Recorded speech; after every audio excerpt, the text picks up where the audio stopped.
को सादा वेशभूषा में देख बापू ने पूछ लिया, बेन तुम्हारा ब्याह हो गया है? उन्होंने हंसकर कहा, हाँ मेरे पति भी साथ आए हैं। बापू ने डांटा, तुम्हारे माथे पर सिंदूर क्यों नहीं है और तुमने चूड़ियां क्यों नहीं पहनी? जाओ कल किनारे वाली साड़ी पहनकर आना।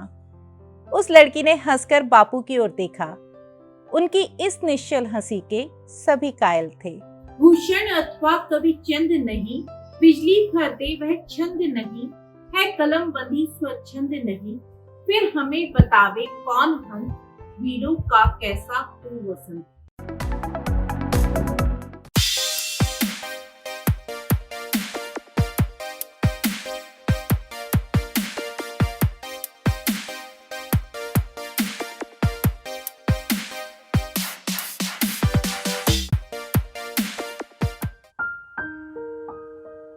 नमस्कार, मैं श्रुति अग्रवाल। औरतनामा में आज हम बात कर रहे हैं सुभद्रा कुमारी चौहान की, जिन्होंने अपनी एक कविता में सवाल उठाया कि वीरों का कैसा हो वसंत। वहीं अपनी सबसे प्रसिद्ध कविता में उसी जीवंत वीर वसंत का चित्रण किया। चमक उठी सन 57 में वह तलवार पुरानी थी, बुंदेले हरबोलों के मुंह हमने सुनी कहानी थी, खूब लड़ी मर्दानी वो तो झांसी वाली रानी। सुभद्रा जी का विवाह 15 वर्ष की उम्र में ही हो गया था, लेकिन उनकी बुद्धिमत्ता उम्र से कहीं अधिक थी।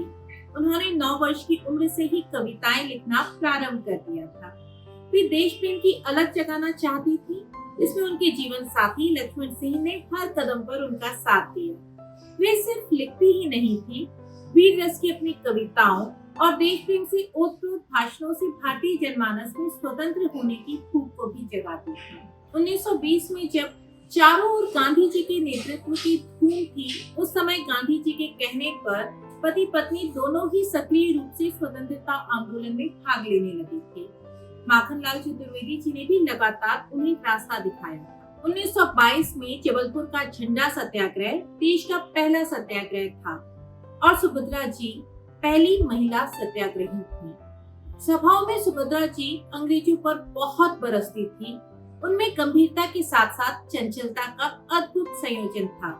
वे जिस सहजता से देश की पहली स्त्री सत्याग्रही बनकर जेल जा सकती थी, उसी तरह अपने घर में, बाल बच्चों में और गृहस्थी के छोटे छोटे कामों में भी समी रह सकती थी। देश की स्वतंत्रता की अलग जगाने के लिए वीर रस से ओतप्रोत कविताएं लिखने वाली सुभद्रा जी ने स्वतंत्र देश में 15 फरवरी 1948 के दिन अपनी अंतिम सांस ली।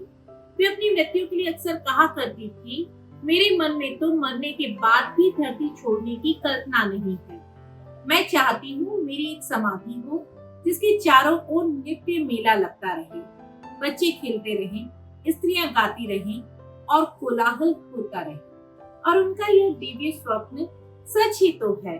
अपने स्कूली जीवन में बच्चे उनकी कविताएं दोहराते हैं, साथ ही दोहराते हैं उस वीरांगना कवयित्री की जीवंत यादों को, जिन्होंने कागज पर जो उकेरा उसे अपने वास्तविक जीवन में उतारा।